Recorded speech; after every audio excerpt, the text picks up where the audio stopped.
大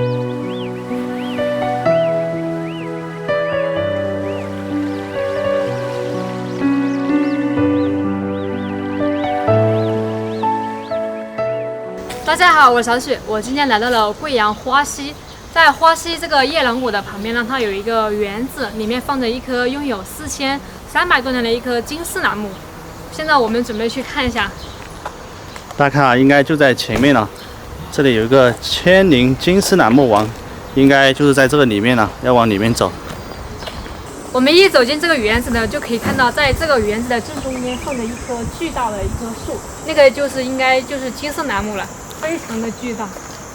对，大家看啊，我们站在这个位置啊，就能隐隐约约的看到这个园子呢，其实看起来很简单了，周围就是一些树木，但是呢，这棵楠木啊，在这里就显得特别的耀眼了，有种金光闪闪的感觉。对，我还是第一次见到这么大的树。现在呢，我们就走进那棵树，近距离观看一下。这里就是它的一个正大门，上面写着神木金丝楠。哇，现在我们进去看一下。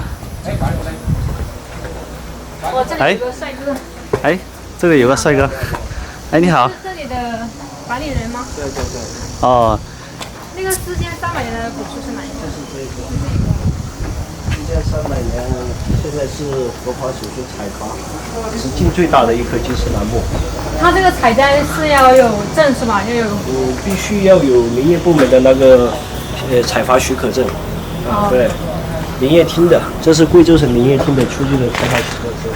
那它这个树现在是属于什么状态？它已经是雷击，被2013年被雷击了以后自然死亡了。对。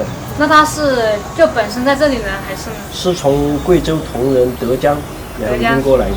哦，德江现在我知道那边有很多金丝楠木。对，它是一个楠木群，楠木指着它生长的话，就是一个群体，在一个地方。好。对。那怎么辨别这个金丝楠木呢？你看，现在在阳光下，这个太阳出来以后，这个又不见了，有电筒，就是在这个灯光下，它这个底色泛金色，像金的绸缎一样。然后称为金丝楠木，它防腐耐腐，然后千年不腐万年不坏，然后就是因为它防腐耐腐、防虫蚁叮咬，所以它长这么大，生长这么大，100年只长15公分。你看这个现在有直径有4米，现在它是属于合法手术采伐直径最大的一棵金丝楠木，后面我们会申请吉尼斯。哦，申请吉尼斯啊！你看它这些花纹，它有30多种花纹，这些。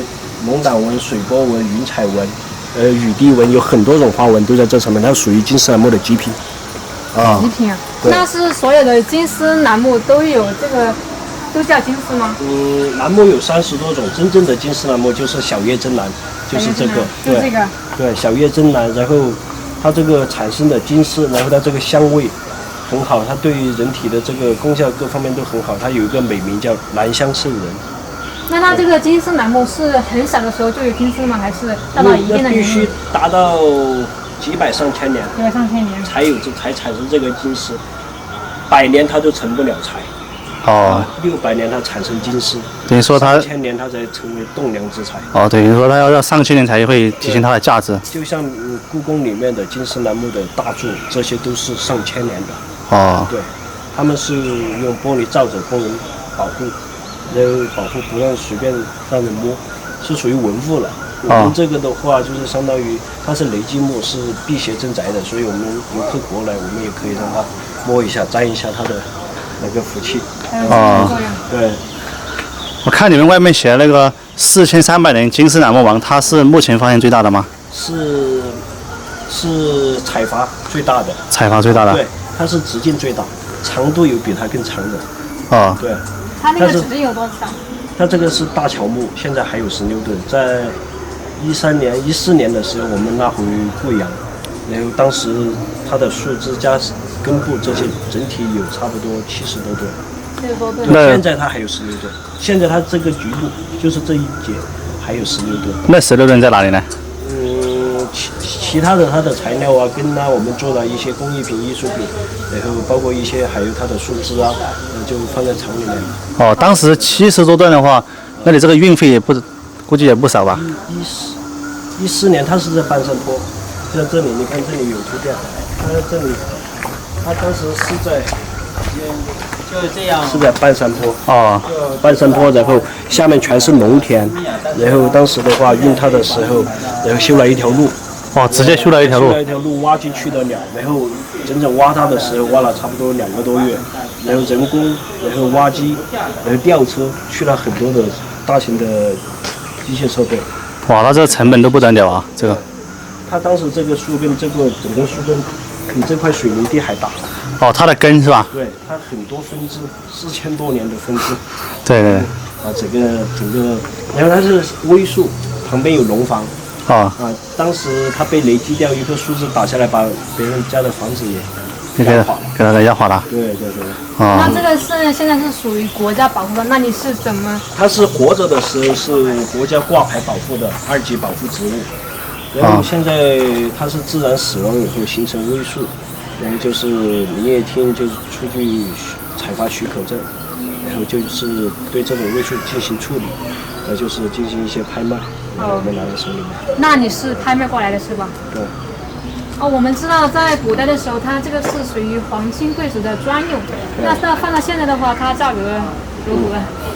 现在这个树是属于直径最大，也是属于采伐，现在属于最大的一棵金丝楠木。我们如果要估个价的话，应该上亿。哦，也上亿啊。对，但是这棵树我们是不卖的，无价之宝啊。催外品。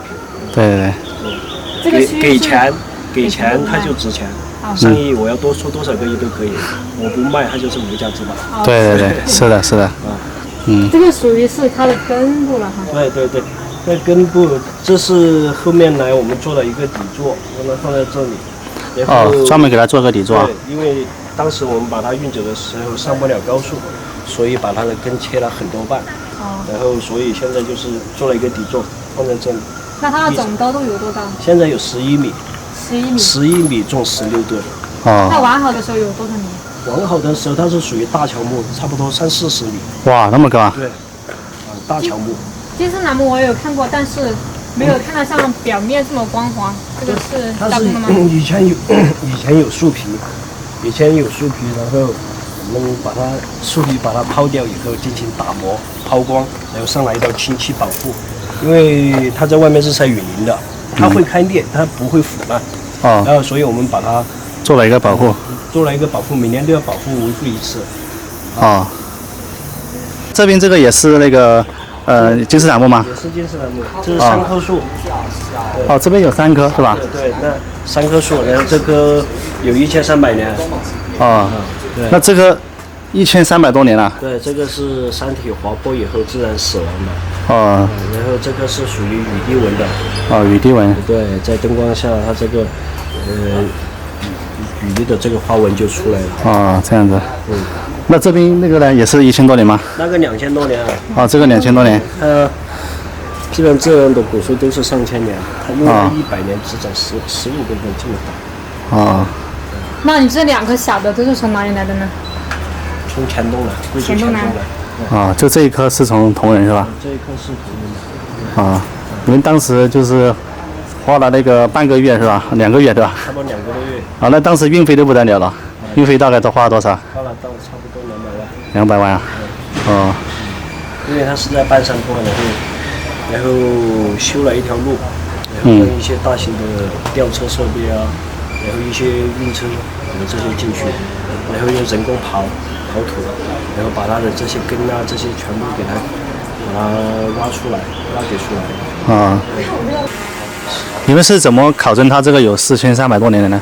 这个当时我们取了一个样，然后去上海做的这个看检测报告。这里有个检测报告啊。对，然后它这些抗碱强度，然后这些恒温抗压，这些经过数据分析，就是与4300年金丝原木元素数据成分相符。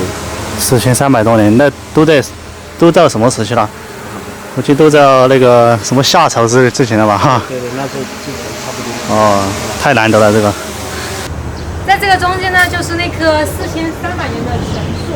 我的左手边呢，那棵有1000多年，右手边呢那棵有2000多年，这3棵树呢就可以说是这里的镇馆之宝。听了那个馆主的讲解，我现在又长知识了。然后这期视频就到这里吧，我们下次再见，拜拜。